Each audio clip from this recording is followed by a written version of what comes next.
রান্না করতে কোনো কালার লাগে না। আমরা সাধারণ পটলের তরকারি রান্না করছি, কিন্তু কালারটা দেখো না। কেউ বলে কাশ্মীরি গুঁড়ো লঙ্কা দিলে কালার আসে, কেউ বলে শুকনো লঙ্কা দিই না বলে কালার আসে। ভোলা চারা পোনা, তাই তো?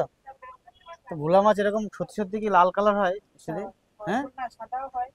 সবগুলো লাল করা থাকে না, ভোলা মাছ লাল লাল হয়, আবার সাদাও হয়। দু রকমের ভোলা আছে। অনেকে দেখি কালার হ্যাঁ, লাল যেগুলো কালার করা থাকে, কালার করা, তা না? ভোলা মাছ লাল হয়। মানে ন্যাচারাল কালার হালকা লাল হয়, তাই তো? এটা কিন্তু কোনো কালার না। দেখতে পাচ্ছ না? এটা না, এটা সাধারণ জমা না, লাল করা হয়। আরে হ্যাঁ, আমাদের পাড়াতেও দেখি মাঝে মাঝে বিক্রি করতে আসে, লাল কালার হাতের রং লেগে যায়। যখন মাছটা আমি মানে ভাজার পর যখন খুলবো না, ভিতরটাও দেখি লাল লাল মতন হয়ে গেছে, এত কালার দিয়েছে মাছের বডিটা। সবই এখন মানে বিক্রি আসছে।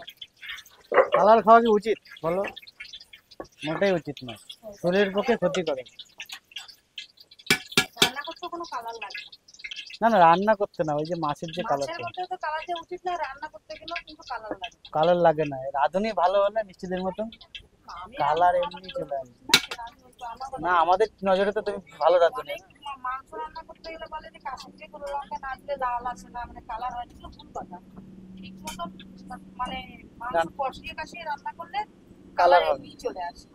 আমরা সাধারণ পটলের তরকারি রান্না করছি, কিন্তু কালারটা দেখো না। দারুণ কালার এসে দেখছি। তাহলে কেউ বলে কাশ্মীরি গুঁড়ো লঙ্কা দিলে কালার আসে, কেউ বলে শুকনো লঙ্কা দিই না বলে কালার আসে। শুকনো লঙ্কা রান্না করে মানে মানুষের পাতে দিতে গেলে শুকনো লঙ্কা কাঁচা লঙ্কা দুটো মিক্স করতে হবে। একেবারে কাঁচা লঙ্কা রান্না করে মানুষের সঙ্গে দেওয়া সম্ভব না, ওটা একদম। হ্যাঁ, আবার সম্ভব না এটা বলা ভুল।